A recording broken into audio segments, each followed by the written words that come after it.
Well, what can you say about going 1-8 and predicting 1-8 before it even happens? Well, if I no longer believed in the law of average, which is the case, then I can do that. But for many, many years, if you would have told me that on a flip of a coin, legit coin, nothing fancy, that I can guarantee that one side has greater than a 70% chance of winning, I'd laugh.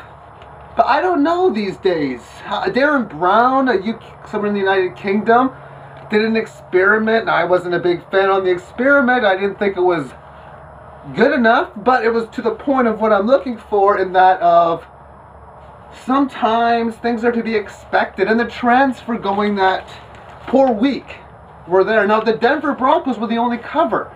The mojo that Tim Tebow's got is pretty huge, as he was the one that stopped me from going 0-9 against the spread. Let's get started with this weekend. Really only a couple of plays for now. Tonight, if you're watching this on Thursday, or new as it has been uploaded, we have Philadelphia and Seattle, and that will be next. We have Atlanta and Houston, and the reason why I'm not picking it is because Seattle's so unpredictable. I don't even want to touch them with a 10-foot pole.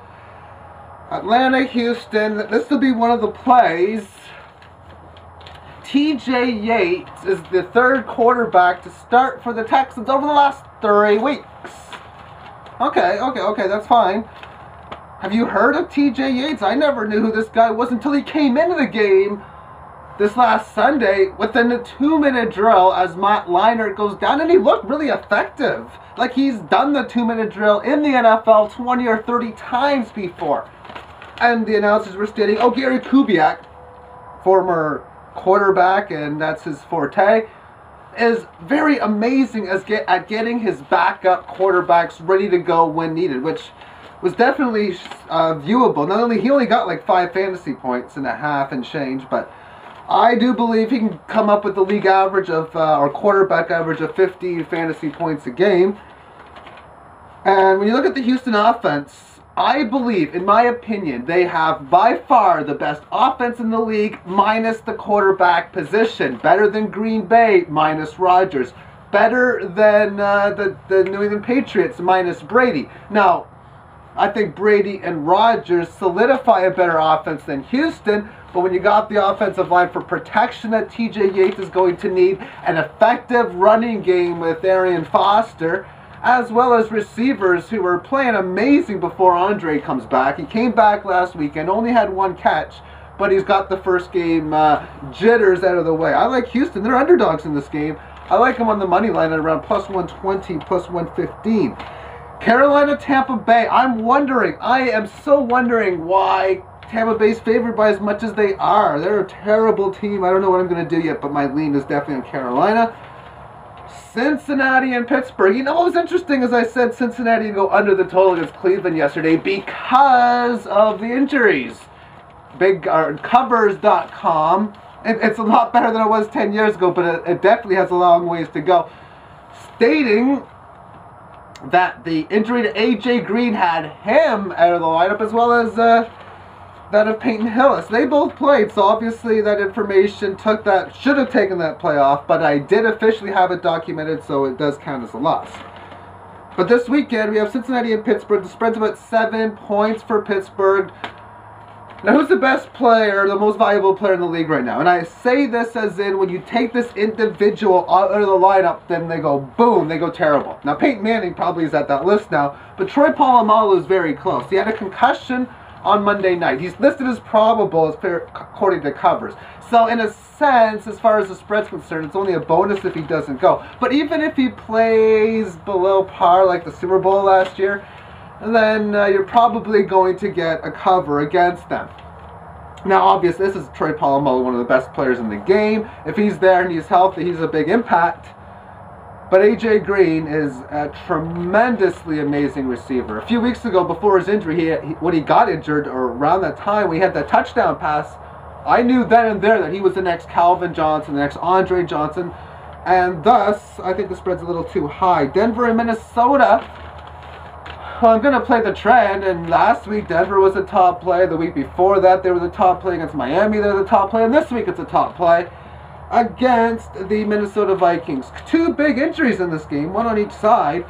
Offensively for the Vikings, Adrian Peterson is out of the lineup. That's an advantage, of course, for Denver. But Denver has injury to probably their best defensive player, rookie Von Miller, the number 2 pick overall, who's been getting a second game. Looks like he's not going to play.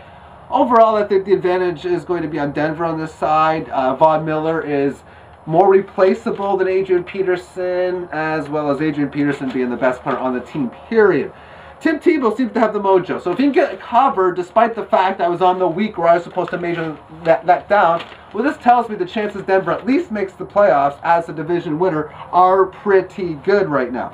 So the mainstream media not respecting Tim Tebow. I'm a little questioned myself on how they can be a top-tier team without offensive weapons. But who says they have to be a top-tier team to beat the Minnesota Vikings? Because they obviously don't. Indianapolis, New England, the spread's 20.5 for the Colts, as underdogs, of course. So the Patriots are favored by 20.5. And well, years ago, I seen a spread around the 20 mark, and I look back at the archives to see how teams do in the situation, and it's about 50-50. So I'm leaning towards the Patriots laying the 20.5. I've never ever laid 20 points in a football game. This might be the first time. In pro football, that is. Dallas, Arizona. Arizona's 4.5 points. Oh man, I don't like this game because two teams I'm really big on right now, both Arizona and Dallas. I just find it interesting that the spread was 4.5. I was thinking it should have been 3. Actually, I don't know what I'm going to do. I'm probably going to pass it.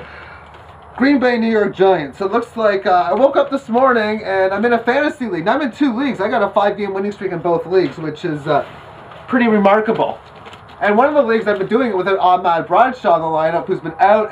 Last week I had to find somebody. Chris Ogbenaya on Cleveland was a guy I've been using to back up my running back, and he had to go out. So I picked up Marcel Reese, who ended up getting 5 catches for like 90 yards. So that worked out fairly well.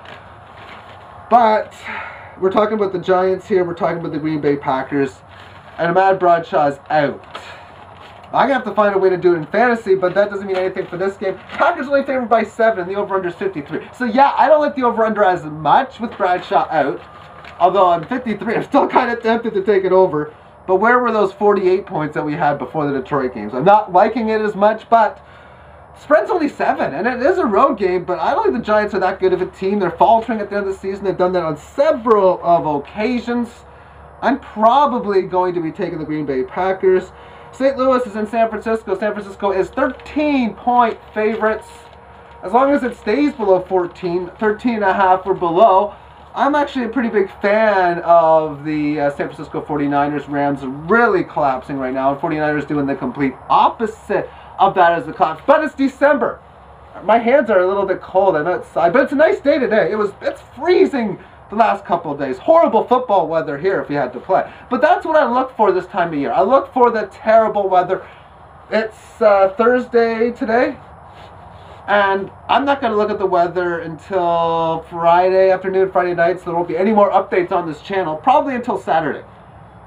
But I will be looking at the weather, trying to find mismatch, because sometimes you got to really, really look at it. You see the weather, whether it be snow, whether it be freezing conditions, whether it be wind, whether it be irritating rain. Don't give me any of the normal rain because these are big time players. But, for example, last year in the NFC Championship game, it was terrible football weather in Chicago, Green Bay in Chicago, and I was saying to myself, you know what, Green Bay has home field advantage on the road because Chicago, for whatever reason, decided to have their team with Jay Cutler, Devin Hester, Johnny Knox, who pretty much all played in the South in college, have not shown to be cold weather players, and yet they're relying on these games in the playoffs. I kind of wonder about that. These are the kinds of things that I look for. And that's it. That's it.